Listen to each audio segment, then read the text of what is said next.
പ്രിയപ്പെട്ടവരെ, യേശുക്രിസ്തുവിന്റെ നാമത്തിൽ നിങ്ങൾക്കെന്റെ സ്നേഹം നിറഞ്ഞ ആശംസകൾ. എങ്ങനെയിരിക്കുന്നു? നന്നായിരിക്കുന്നോ?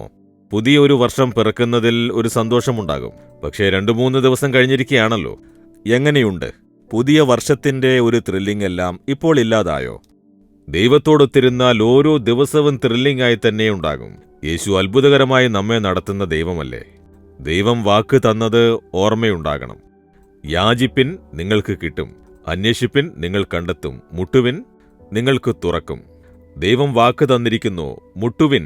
വിശ്വാസത്തോടെ ദൈവത്തിന്റെ മുന്നിൽ ചെന്ന് വാതിലിൽ മുട്ടുവിൻ. മുട്ടു, ദൈവം തീർച്ചയായും തുറക്കും. വഴിയില്ലാത്ത സ്ഥലത്ത് വഴി തുറക്കും. നിങ്ങൾ ചോദിക്കുന്നത് അരുളി ചെയ്യും. വാഞ്ഛയോടെയും ആഗ്രഹത്തോടെയും ദൈവത്തെ അന്വേഷിക്കൂ. ദൈവത്തിന്റെ മുഖം അന്വേഷിക്കൂ. ദൈവം നിങ്ങളുടെ മുന്നിൽ പ്രത്യക്ഷമാവും. ദൈവത്തെ നിങ്ങൾ ദർശിക്കും. ശരി, ഈ ദിവസം ഈ സ്ഥലം കണ്ടോ? വളരെ ശാന്തതയോടെ കാമായി, നല്ല തണുപ്പുമുണ്ട്. ഇത് ഇസ്രായേൽ രാജ്യത്തിന്റെ വടക്കേ അതിർത്തിയാണ്, നോർത്ത് എൻഡ്. ഇതിന്റെ അടുത്ത രാജ്യമാണ് ലെബനോൺ. നമുക്കിവിടുന്ന് നോക്കിയാൽ ലെബനോൻ രാജ്യം കാണാം. ആ ബോർഡറിലാണ് ബനിയാസ് എന്നൊരു സ്ഥലമുള്ളത്. ഈ സ്ഥലം യോർദാൻ നദിയിൽ നിന്നും പുറപ്പെട്ട് ഗലീല കടലിൽ ചേരുന്നു എന്നാണ് പറയുന്നത്. നല്ല നീരുറവും വെള്ളവുമൊക്കെ വന്നുകൊണ്ടിരിക്കുന്നത് കാണാൻ സാധിക്കും. ഇതിന്റെ മറുഭാഗത്താണ് ഹെർമോൺ മലയുള്ളത്. ഹെർമോൺ മലയിൽ എപ്പോഴും ഐസ് ഉണ്ടാകും. ആ ഐസ് ഉരുകി വെള്ളം ഒഴുകി വന്നുകൊണ്ടിരിക്കും. ഇവിടെ നിന്നും ഒരു നീരുറവയുണ്ടായി, അത് യോർദാൻ നദിയിൽ ചെന്ന് ചേരുന്നു. ഇത് വളരെ ചരിത്രപ്രധാനമായ ഒരു സ്ഥലമാണ്. യുദ്ധകാലത്ത് ആർക്കും ഇവിടെ വരാൻ സാധിക്കില്ല. പക്ഷേ ഇപ്പോൾ യുദ്ധമില്ലാത്തതുകൊണ്ടാണ് ഞാനിവിടെ വന്നിരിക്കുന്നത്. ശരി, ദൈവം ഇന്ന് നമുക്ക് തന്നിരിക്കുന്ന വചനം ഏതാണെന്ന് ചോദിക്കുകയാണോ? യിരെമ്യാവ് 31 അധ്യായം 14 വാക്യം. എന്റെ ജനം എന്റെ നന്മ കൊണ്ട് തൃപ്തി പ്രാപിക്കും. ദൈവം പറയുന്നു, നീ എന്റെ മകളല്ലേ, നീ എന്റെ മകനല്ലേ, ഞാൻ തരുന്ന നന്മ കൊണ്ട് നീ തൃപ്തിയാകും എന്ന് ദൈവം നിങ്ങളെ നോക്കി പറയുന്നു. തൃപ്തിയായി ആശീർവദിക്കും. ചിലർ പറയാറില്ലേ, നിങ്ങൾ ഭക്ഷണം കഴിച്ചോ? നല്ല തൃപ്തിയായി കഴിച്ചു, നന്നായിരുന്നു. ഞാൻ തൃപ്തിയായി കഴിച്ചു എന്ന് പറയാറുണ്ട്.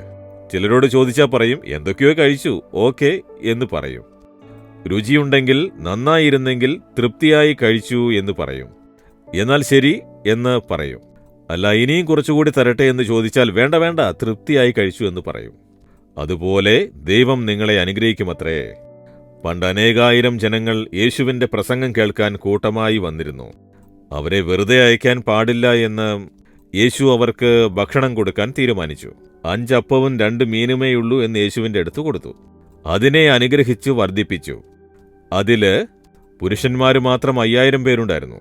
സ്ത്രീകളെയും കുട്ടികളെയും കൂടി എണ്ണിയാൽ 10,000-നും മുകളിൽ ഉണ്ടാകും. എല്ലാവർക്കും കൊടുക്കാൻ യേശു പറഞ്ഞു.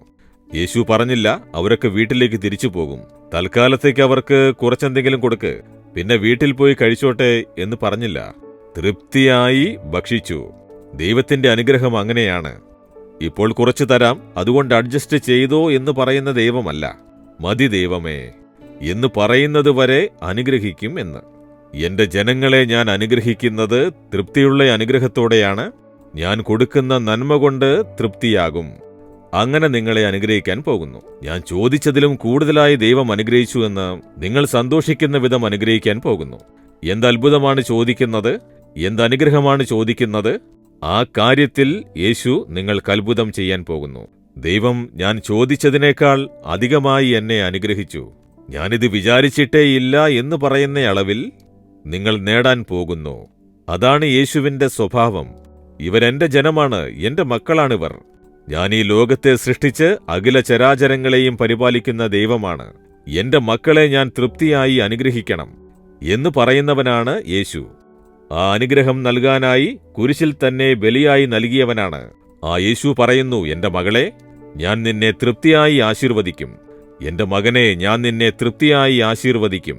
മതി എന്ന് പറയുന്ന അളവിൽ ഞാൻ നിന്നെ അനുഗ്രഹിച്ച് സന്തോഷിപ്പിക്കും. എന്താണ് കാര്യം? എന്തത്ഭുതമാണ് വേണ്ടത്? എന്താശീർവാദം വേണം? വിശ്വാസത്തോടെ, ദൈവമേ, ഇന്ന കാര്യത്തിൽ അങ്ങെനിക്ക് വാക്ക് തന്നതുപോലെ തൃപ്തിയായി അനുഗ്രഹിക്കുമെന്ന് പറഞ്ഞില്ലേ? ഞാൻ അങ്ങയുടെ മകനാണ്, മകളാണ്. എനിക്ക് ആ അനുഗ്രഹം തരേണമേ. നിങ്ങൾ പ്രാർത്ഥിക്കൂ, തീർച്ചയായും ലഭിക്കുന്നതായിരിക്കും. ഇപ്പോൾ പ്രാർത്ഥിക്കൂ. യേശുവേ, അങ്ങയുടെ മകൻ, അങ്ങയുടെ മകൾ വന്നിരിക്കുന്നു. എന്റെ ജനം തൃപ്തിയോടെ അനുഗ്രഹിക്കപ്പെടും എന്ന് പറഞ്ഞുവല്ലോ. ആ അനുഗ്രഹത്തെ എനിക്ക് തരേണമേ. യാചിപ്പിൻ, നിങ്ങൾക്ക് കിട്ടുമെന്ന് വാക്ക് തന്നുവല്ലോ. ഞാൻ ചോദിക്കുന്നു, ഈ കാര്യത്തിൽ എനിക്കൊരത്ഭുതം നടക്കണം. ഈ കാര്യത്തിൽ ഞാൻ തൃപ്തിയായി സന്തോഷിക്കാൻ, സന്തോഷിച്ചുല്ലസിക്കത്തക്ക വിധം ആ അനുഗ്രഹത്തെ എനിക്ക് തരേണമേ. അങ്ങ് വാക്ക് തന്ന പ്രകാരം എനിക്ക് ചെയ്യണമേ. ഇന്ന് ഞാൻ ആ അത്ഭുതത്തെ കാണണം. യേശുവിന്റെ നാമത്തിൽ ആമേൻ, ആമേൻ. Jesus readings Malayalam YouTube channel subscribe ചെയ്യുക. ബെൽ ഐക്കോൺ ക്ലിക്ക് ചെയ്യുക. ഞങ്ങളുടെ ദൈനംദിന പ്രോഗ്രാമുകളെക്കുറിച്ചുള്ള അപ്ഡേറ്റ് ലഭിക്കുവാൻ